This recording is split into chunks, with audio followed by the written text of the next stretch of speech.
Hi there, welcome to today's painting tutorial. In this episode, we are going to paint a puffer fish with acrylic paints. So let's get started. And I'm going to start with the size 0 round brush. Let's pick up some of this black paint and then put that in around the eye. And if you want to paint along with me, you can find a link to the sketch in the description below, as well as the paint colors that I'm using and the brushes. So after this black paint, let's take a light yellow and a little bit of white. Let's actually rinse that brush and then pick up this light yellow and see if we can go around that black color. And you might have to put your hand down on the paper so you can really get a nice steady hand. Then let's pick up some of this yellow ochre, just a really nice warm yellow color. And then around that, let's pick up some of the burnt sienna, start putting that around the eye as well. Let those colors sort of blend together. Then I'm going to pick up this dark burnt umber and go around that outside. I want this eye to be really big and expressive. So then I'm going to take some black and then go around that burnt umber with a nice black line. Just adding a little bit of water onto the brush so that I can get a little bit more control and just a little bit more clean lines. Okay, so nice black area. Then you can rinse your brush. Let's take some of the burnt umber, or dark brown, and go around the eye and just sort of outline this skin that goes around the eye. And then I'm going to pick up some beige paint and let's go around. I've got a little bit too much water. Pick up some more beige. So I want this to come forward in space, so I want it to be a little bit lighter. We'll put that down there. Okay, now think about where the light is hitting, and you can pick up some white and put that in. It's a little bit of a highlight to create some three-dimensional space here. Maybe underneath it's coming out a little bit. And then over on this side, it's going to be a little bit darker in shadow.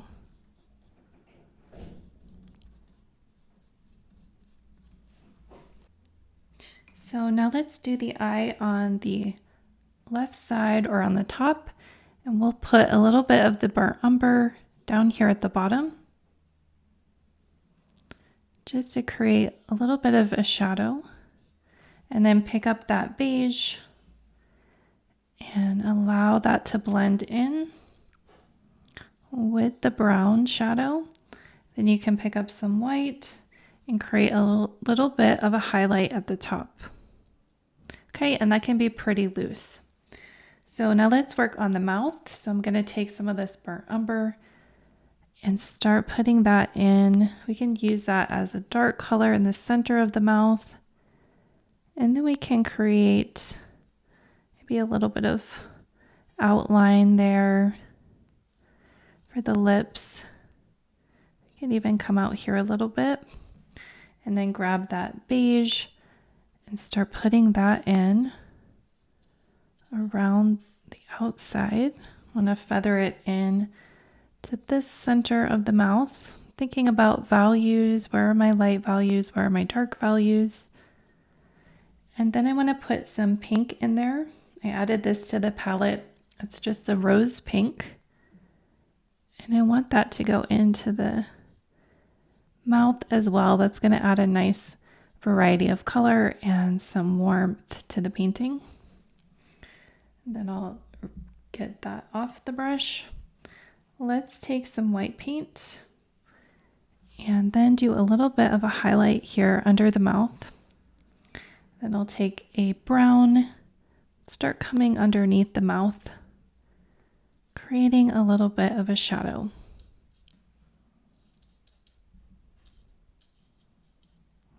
Okay. So let's let that area dry, and now let's work on the fins. So for that, I might switch brushes. Let's grab, this is also a 0 round, but it has a little bit more stiffness to it. This is an older brush. So let's work on this fin here. So I'm going to take this dark brown and follow along with the sketch that's in the link below and start going over some of these lines that create sort of a shadow around that fin.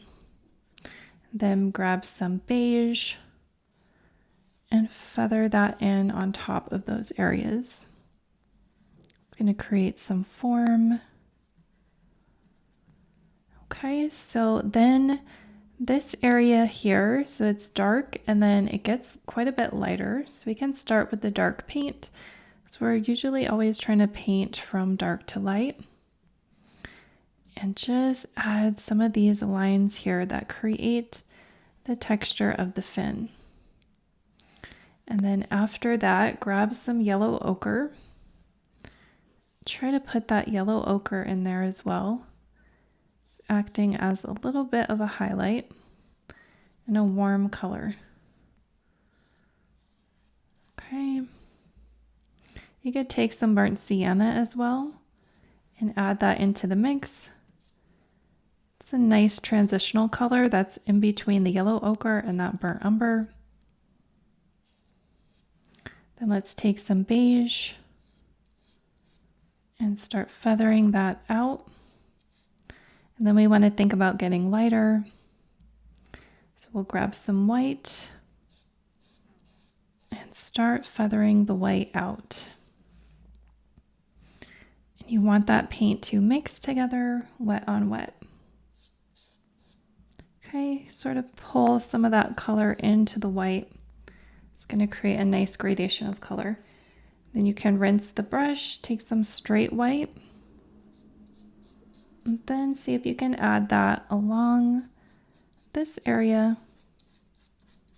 pretty loose. Okay, if you need to blend any of this together, you can sort of do that if it's still wet.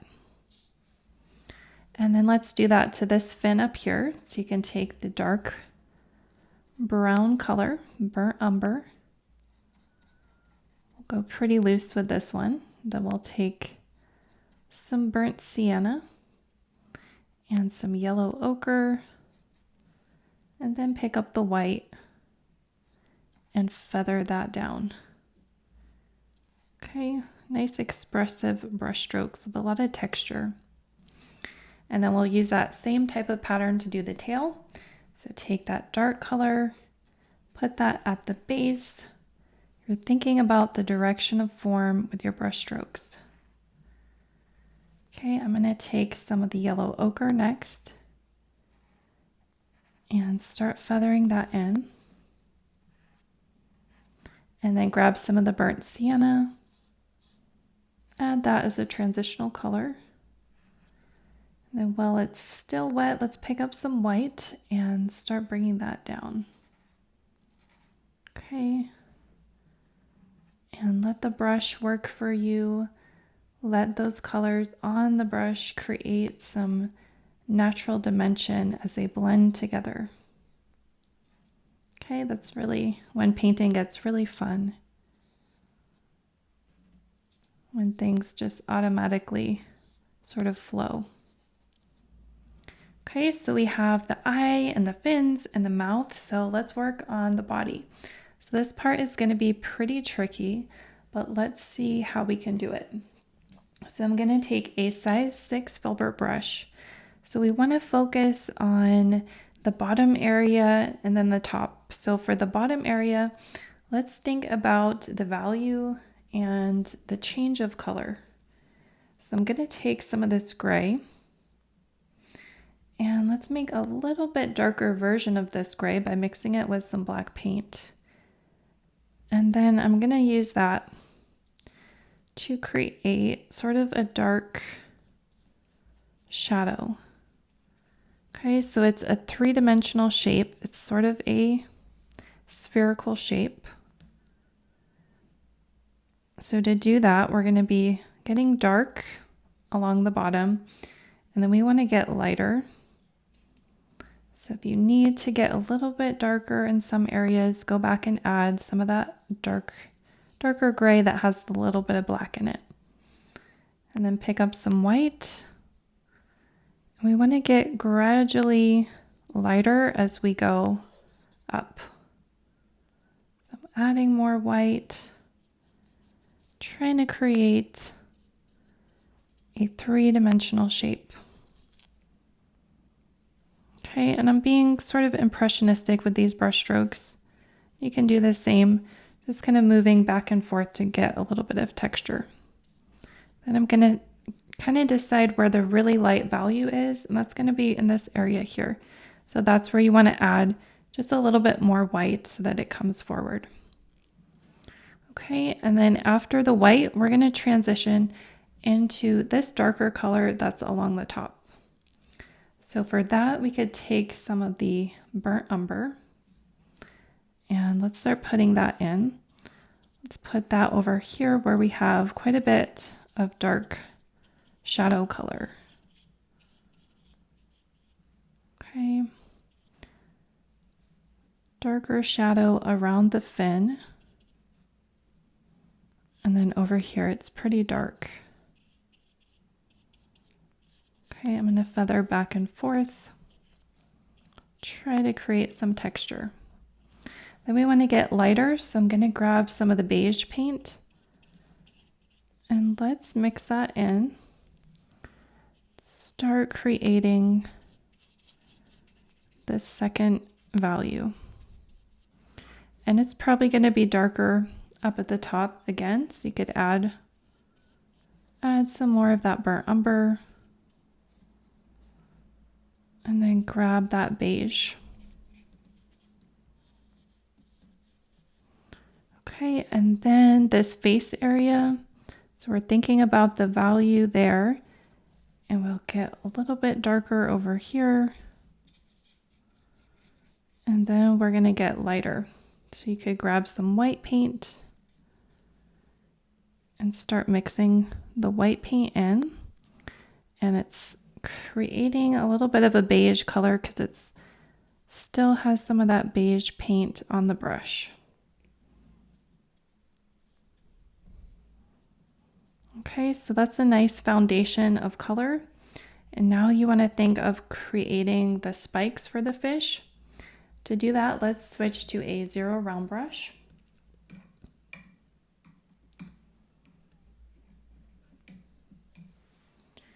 Okay, and let's think about how we could make these spikes.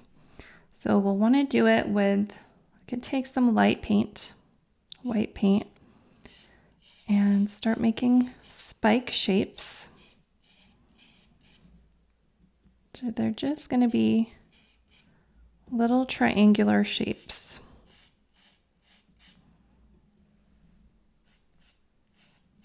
Starting with the white. Because we have a gray color underneath, it's going to show up where we have that color that's sort of gray. Okay, and I didn't put these spikes on the sketch. You don't have to make them perfect, and you don't have to, I don't want to draw out each one, because sometimes when you're painting, you just want to imply things rather than make them paint each individual little thing.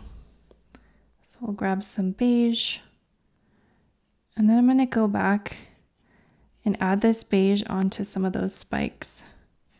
That can help create a little bit of a shadow, variation in color as well. And go ahead and take the gray, and you can use the gray to start creating shadows.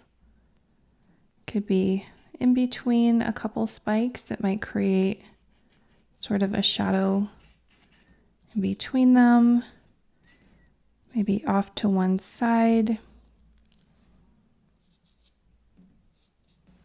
Okay, so this is something that you could just take your time with, have fun with it, and try to paint these individual spikes. And you can put as many as you'd like. So it's just, okay. And then let's put the other ones at the top here.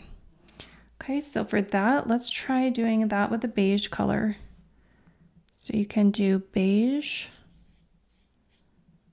and try to find something that's going to stand out. If the beige isn't showing up, you could take some white and put the white along the tops of the spikes. Okay, so it's all about finding a color that's going to show up and contrast with the color that you have on your base. I'm going to put some going this way. And you probably want to move your paper so that this is a little bit easier. Just for the sake of the video, I'm having to kind of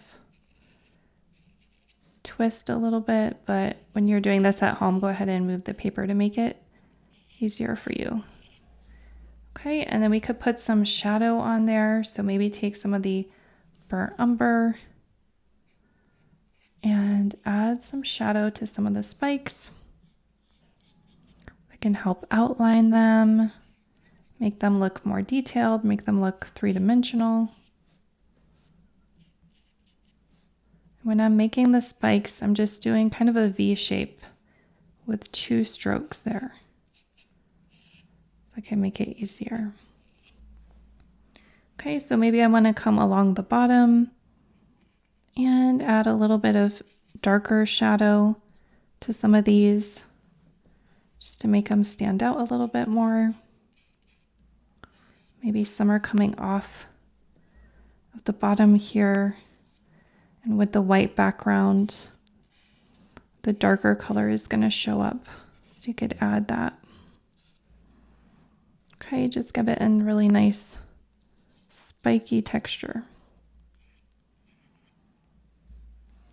Okay, and then let's take some gray paint and create a little bit of a shadow under this fin here.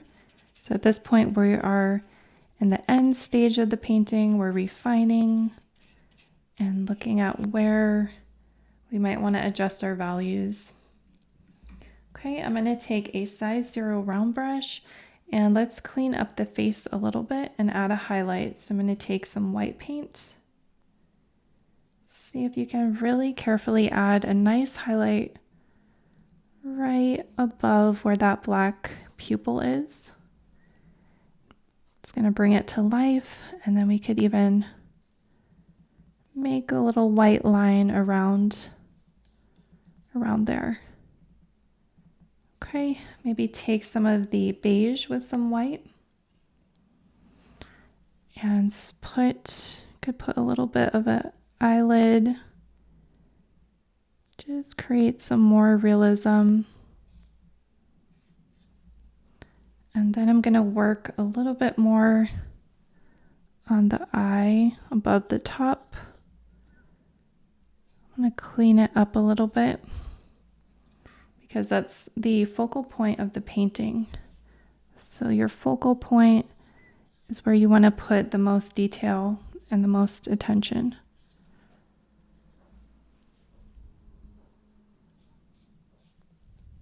Put some shadow down here. And maybe add even more dark shadow here. If you want to make it more intense, grab some black. And that dark contrast is really what helps things really stand out and bring your focus to those areas. Okay. And then let's clean up the mouth a little bit. So I'm going to grab that pink color And then grab some white paint. So we need a little bit of a highlight there. So I'll add this white around the mouth.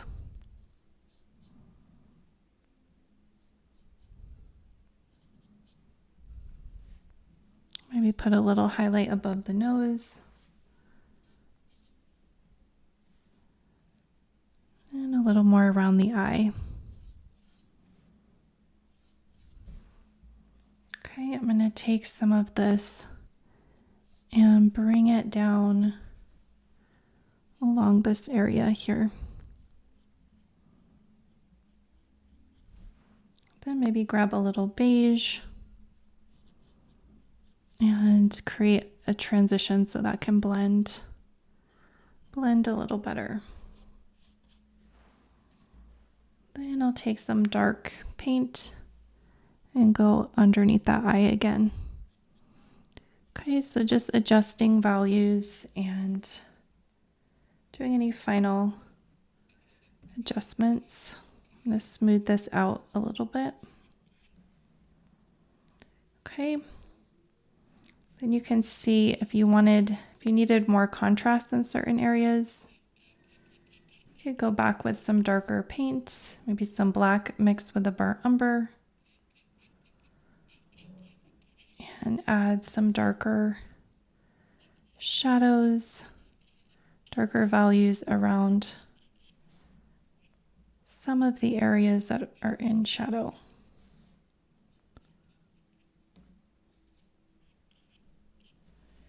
Okay, and if you wanted to blend that out, you could use a filbert brush. That's a nice brush for creating blending. So I might do that. Just go back over some of that dark color and blend it a little bit.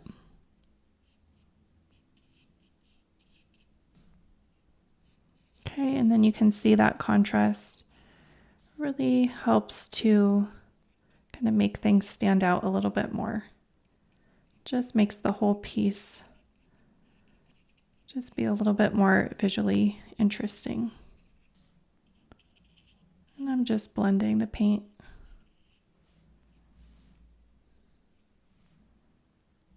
Okay, and then for a last step, you could take a 0 round and some straight white paint.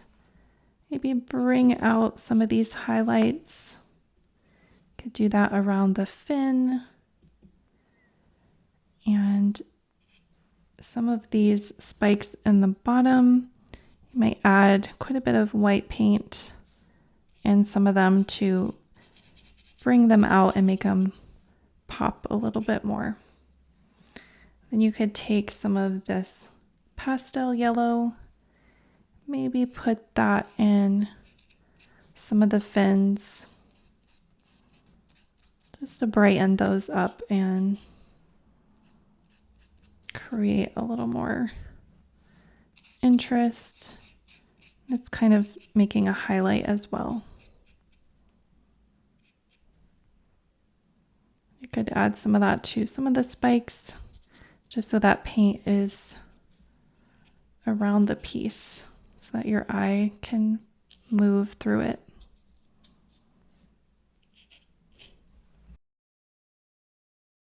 Okay, so I think we will call this painting complete. Like and subscribe for more painting tutorials. Thank you for painting along with me.